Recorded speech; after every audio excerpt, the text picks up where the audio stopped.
अमित शहाना स्वप्नदोष झालेला आहे. याला स्वप्नदोष म्हणतात. 2024ला ते सरकार आणू शकले नाहीत पूर्णपणे. संपूर्ण भाजपला स्वप्नदोषाचा विकार जडलेला आहे. आणि अमित शहा देशाचे गृहमंत्री आहेत. नवी मुंबईत काल महाराष्ट्रात गल्ली फिरत होते. हे त्यांना शोभत नाही. त्याने राष्ट्राचा विचार करावा. विरोधक तर संपवायचं त्यांचं कट कारस्थान चाललेलं असतं, पण त्याच्यापेक्षा आजपर्यंत हे बीजेपी 2.0, मी ओरिजिनल बीजेपी बद्दल बोलत नाहीये. ओरिजिनल बीजेपी हा एक सुसंस्कृत पक्ष होता.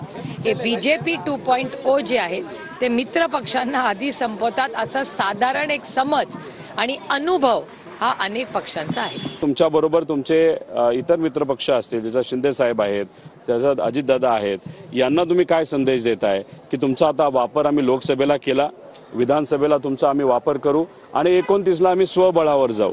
आता एकनाथ शिंदे साहेब आणि अजितदादांमध्ये जर कुठेतरी एक स्वाभिमान असेल तर हा अमित शहा साहेबांनी दिलेला संदेश, याचा अभ्यास ते स्वतः तिथे करतील आणि ते सुद्धा जर स्वाभिमानी असतील तर योग्य असा निर्णय तिथे घेतील. पण राहिला प्रश्न स्वाभिमानी सामान्य लोकांचा, ते नक्कीच महाराष्ट्र धर्म वाचवण्यासाठी महायुतीला हद्द पार करून महाविकास आघाडीला या राज्यामध्ये सरकार आणून देतील असं मला वाटतं.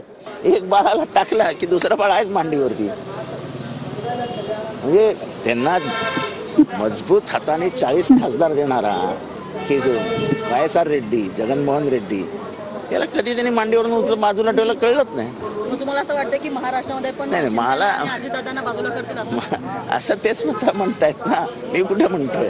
ते म्हणतायत की 2029ला फक्त कमळच असेल, बाकीचे कुठे जातील हा विचार त्यांनी करावा.